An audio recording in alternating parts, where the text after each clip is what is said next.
Hello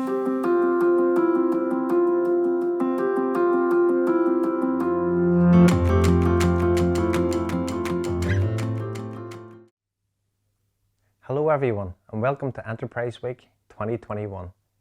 We are delighted that you can join us on our theme for the week is Homegrown to World Class.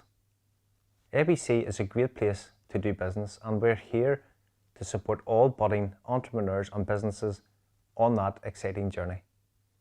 Today we are going to hear from Dr. Janet Gray, MBE, who is going to share her own incredible story and explain the importance of resilience for individuals and businesses. Don't forget to check out the Council's website and social media for other informative events that are taking place. Before I hand over to Dr. Gray, we have a short video entitled We Are ABC, and Dr. Gray is also going to play a promotional video that showcases her journey before she speaks.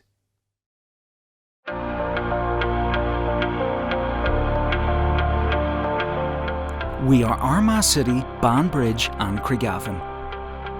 We are a warm, diverse and entrepreneurial home.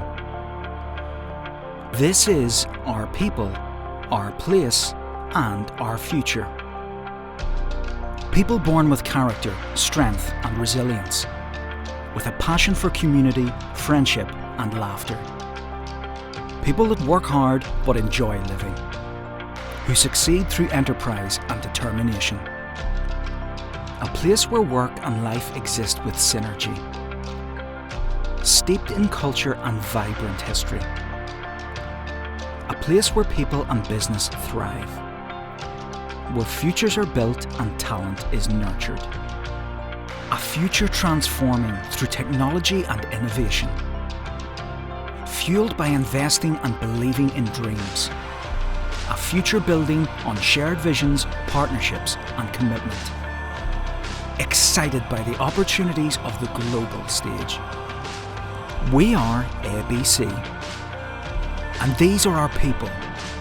This is our place. And here is our future. To me, ABC is socialising. For me, ABC is about community. To me, ABC is agriculture. To me, ABC is family. To me, ABC is education. ABC for me is home. We're waiting for you. Come join us.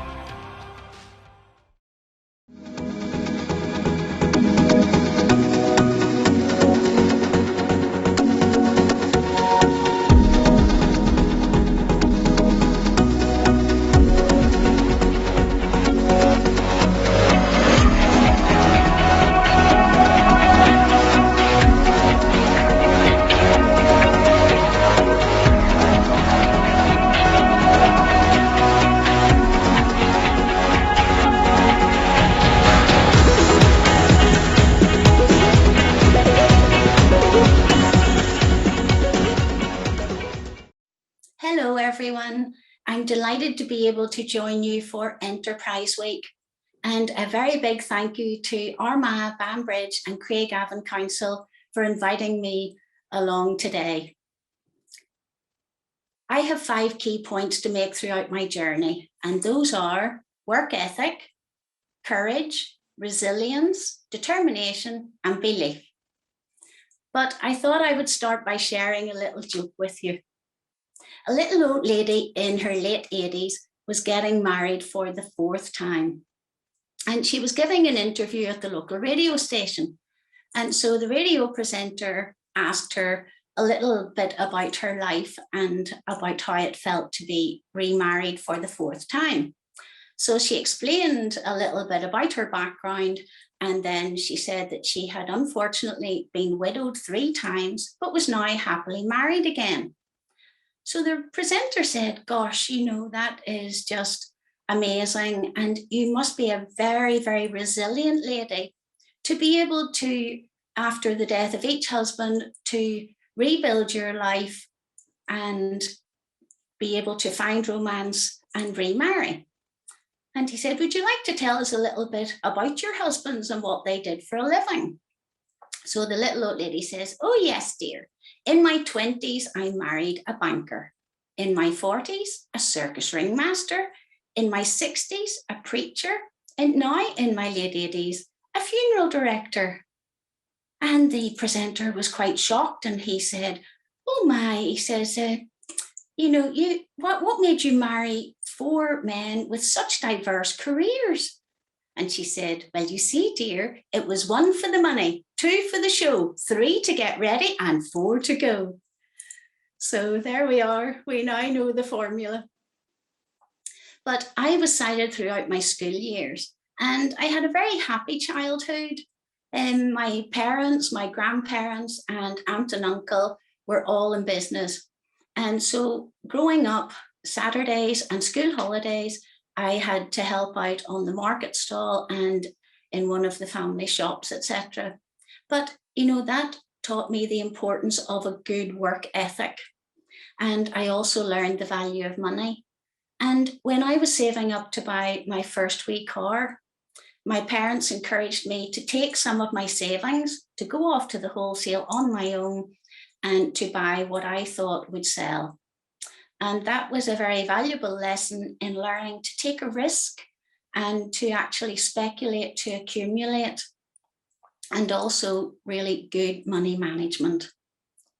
But as I say, growing up, I always enjoyed sport. At school, I played netball and hockey, but I was heavily into swimming and life saving. I just never had the opportunity to try water skiing. So then when I was 18, I met a chap called Paul Gray, and Paul was a water skier, but unfortunately, due to injury, he was out of his sport.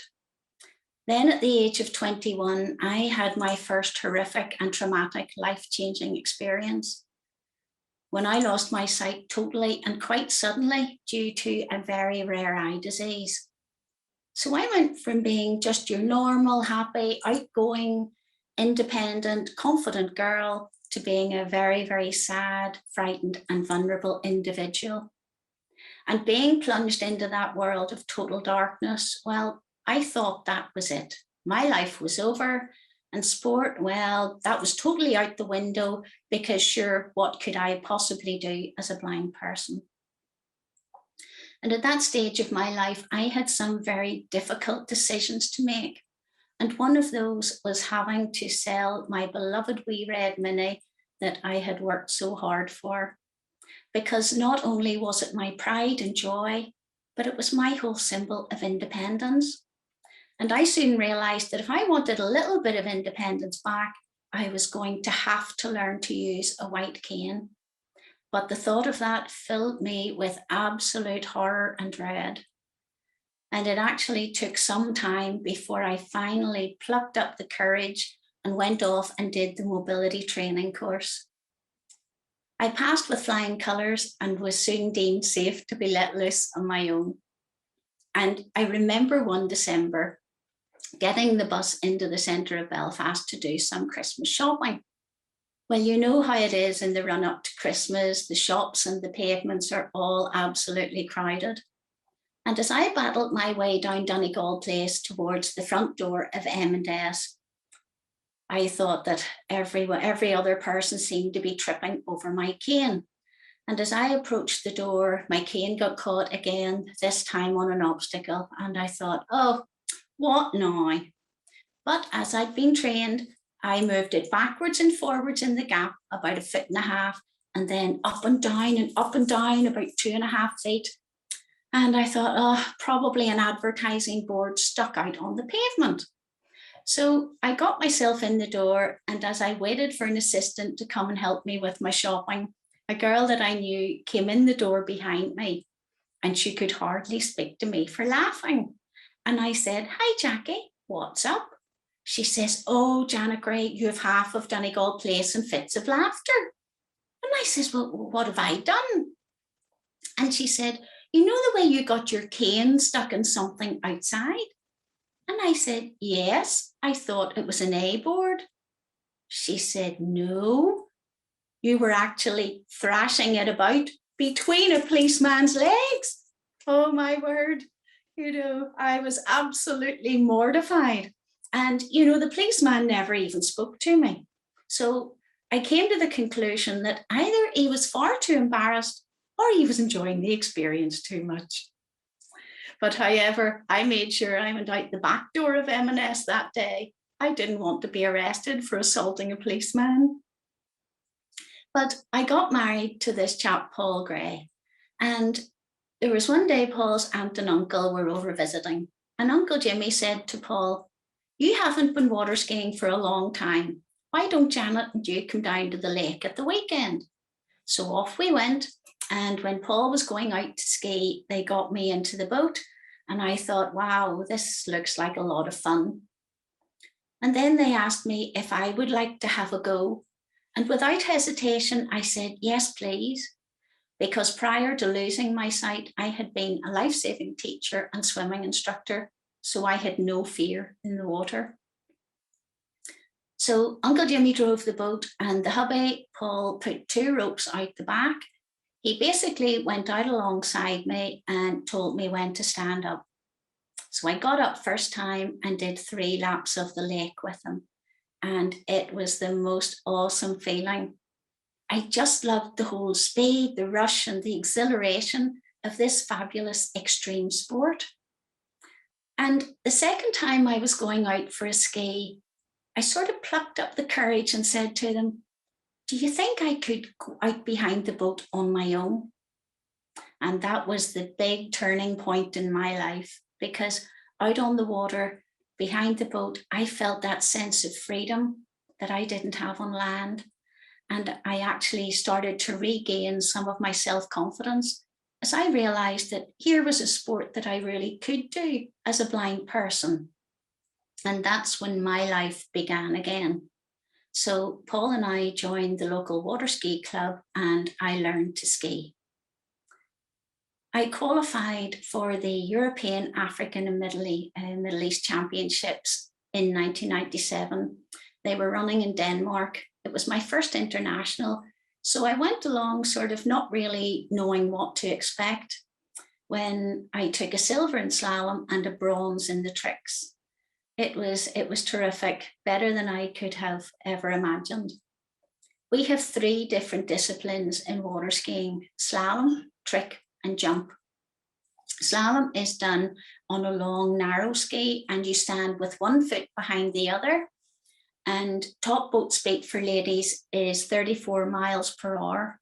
But as you accelerate out and turn around buoy 1 on the right, and then shoot out to the left to turn around buoy 2, 3, 4, 5, 6, etc., you're actually traveling 2.5 times faster than the boat. And when you come off at about 80 odd miles an hour, well, water suddenly feels like it's made of concrete. Tricks are done at a much slower speed, and they're done on a basically much shorter, wider ski, and you stand in like a ballet plie stance, and you learn all sorts of tricks and rotations, 360s, 540s. You cut into the wake, spin in the air and land, etc. And each trick has a points value. So the more difficult the trick, then the higher the points. Jump is the only discipline for visually impaired and blind skiers where it's mandatory to have a jump guide beside you. The jump guide goes out on a second rope, and when we ski out and we turn at the top of the lake and we enter the jump course, the guide then calls the 210 marker. I then know we have entered the jump course.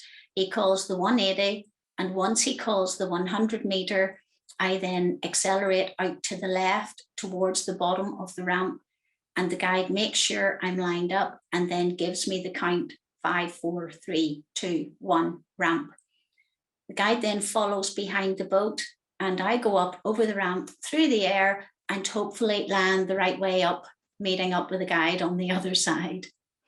Jump is the discipline that's really scary because you're heading towards this huge object in the water at speed, and It's quite petrifying, really. But once you go through the air and land, it's the most amazing buzz and sense of achievement. In 1999, I went off to the World Championships in London, and it was very exciting for me because it was my debut as a 3-event skier. And that means when you compete in all 3 of the disciplines, slalom, trick, and jump, you then have a chance at the big title, which is the overall world champion title. But I was very much a beginner in the sport. And so I went along just hoping to make it through to each of the finals and not disgrace myself too much. But things went better than I could ever have hoped for, as I won the World Championships for the first time, taking 3 gold, 2 silver, a world record, and a host of other European and Irish records. It was just unbelievable. Suddenly, and so unexpectedly, I was world champion. But it didn't take long for the feet to come firmly back down to earth, as I realised that whilst it was fabulous to be the best in the world, if I wanted to remain at the pinnacle of my sport, I was going to have to work twice as hard. And in 2000, then I got onto the Talented Athlete programme with Sport NI, and my hobby of water skiing became that full-time career. And that paid off because the World Championships are every 2 years.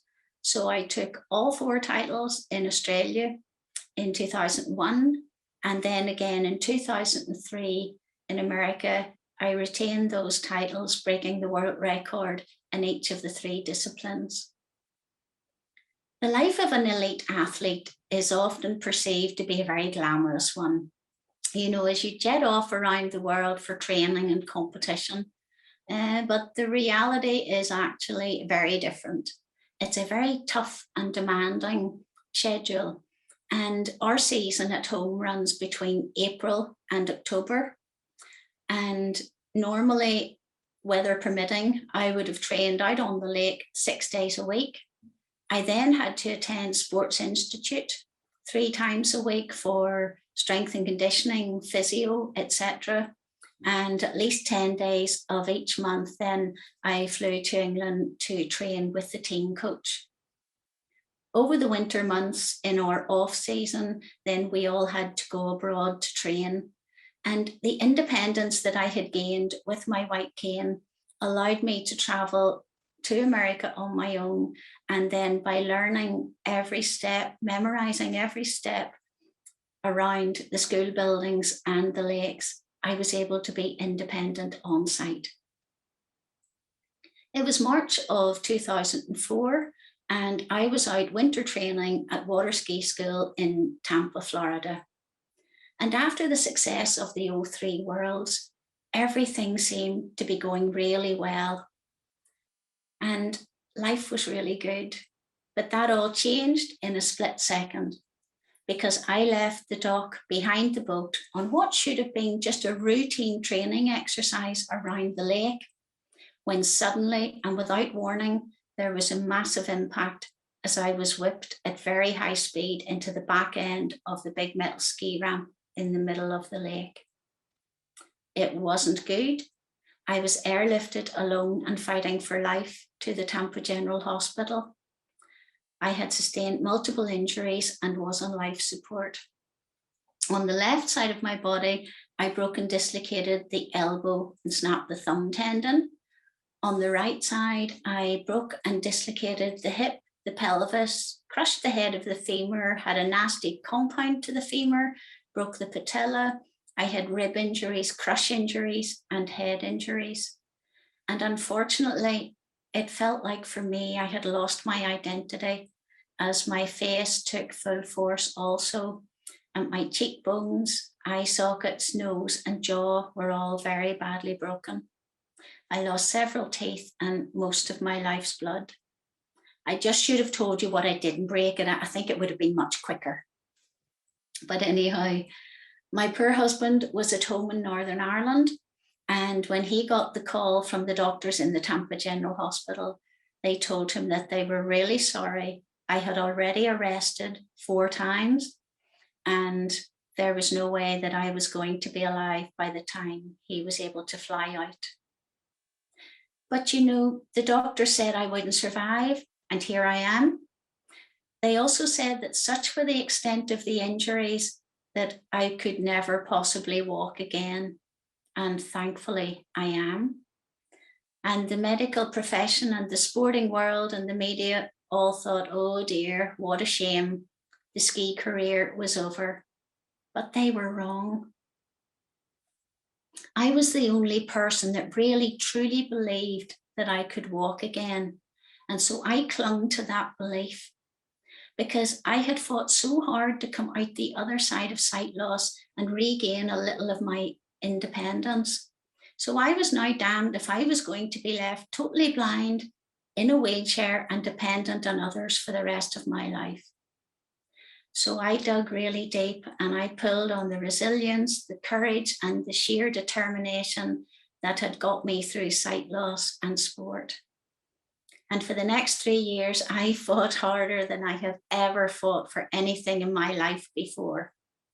And in 2007, not only did I make it back on my feet, but I got back on my ski. And I went off with Team GB to the 2007 World Disabled Championships in Townsville, Australia. This was to be my ease back tournament, you know, no pressure. But when we arrived down under, we discovered that both our rivals, the biggest teams, and our main rivals, which were Australia and America, both had full teams of 14 skiers. We could only afford to take a small team of 7 skiers. And as the reigning world champions, well, it meant that each of us was going to have to pull out winning performances if we were to hold on to that coveted top team title. But we did it. We reigned victorious, and I was delighted to bring 5 gold medals, regain all my titles, and bring 5 gold medals back to Northern Ireland. It was just truly amazing and more than I could ever have hoped for. And it was just great to be back. But unfortunately, all the ongoing injuries and numerous rounds of surgery to put me back together were all taking their toll on the body. And it was just getting harder and harder to keep pushing the body at top level all the time. So in 2012, I decided to retire out of international tournament. And I wasn't sure what I was going to do next when a new opportunity arose, and I was approached and asked if I would consider running in the 2014 local government elections. Well, talk about being flabbergasted and shocked, because I had not got the first notion about politics. I had not got a clue. But I thought about it, and I'm very much a people person. And in 2009, the Lisburn City Council actually honoured me by conferring the freedom of the city of Lisburn upon me. And it's the biggest honour that a council can bestow. And so I thought, well, do you know, if I was to run and get elected, wouldn't that be a lovely way to be able to give back to the council and also work for the local community? And I thought, well, you know, you've got to grasp every opportunity. So I did. I grasped it with both hands and ran for election. And I was delighted to be duly elected to Lisburn and Castlereagh City Council in May of 2014. It was a whole new direction for me, totally alien, but I approached it with the same enthusiasm and commitment and determination that I had always called upon throughout life. And I gave it my best shot. In fact, I worked twice as hard as my sighted colleagues to prove that I could do the job as a blind person and do it equally as well, if not better. I really enjoyed the council work. I was vice chair and then chair of the Environmental Services Committee, which was a huge responsibility. But I loved working with the staff, but it was very rewarding for me to be able to help my constituents with issues and resolve problems for them, and also to be able to deliver projects both for my district and for the council area. I enjoyed my time on the council, and at the end of my term in 2019, I then took all that knowledge and experience and the skills that I had gained, and I applied for a position on the Northern Ireland Policing Board. It's a whole different level from council, and it's very, very interesting. I was actually appointed to the board as an independent member last April. And it is, I love the work, but there's so much to learn, and every day is a school day. But being the board was reconstituted in April, and of course, COVID had just hit. We were all in lockdown, and we were all having to learn to communicate remotely and to learn new skills and new ways of working. And I suppose we've all had to skill up and to communicate remotely, you know, by using various media channels such as Zoom, WebEx, Teams, etc. So I suppose there's been good learning has come out of it as well, but it has been a very, very difficult 18 months for everyone, especially the business community. And thankfully, we're hopefully coming towards the light at the end of the tunnel. As I say, I really enjoy my work on the board, and it's a whole new chapter and challenge in my life. But we all face challenges as we go through life. You know, it might be health related, it could be financial worries, the problems of relationships, and even the stresses and strains of the workplace. But it's not the size of the problem that matters. The most important thing is our attitude towards it and how we actually deal with it. And there's a lovely old Danish proverb which states that life doesn't consist of having a good hand of cards, but how we play that bad hand well. And that's so true. And I think I've learned from my experiences in life that when you come to that trauma or crisis in your life, well, you've got two options. The easy option is to crawl into bed, pull the quilt over your head, and just hope that it all goes away. The toughest option is to pick yourself up, dust yourself off, take a step back, and then assess the situation you're in. Because then you can explore all your options to make informed choices going forward. And once you decide where you're going and you set that end goal, you can break the pathway to that goal down into just small, bite-sized, achievable portions. And as long as you keep focused, committed, dedicated, and determined to succeed, you will succeed. I would just like to recap on my 5 key points for you to take away today. Work ethic. A good work ethic is a sound foundation for success. Courage. Have the courage to take a risk, because if you don't try, you'll never know. Resilience.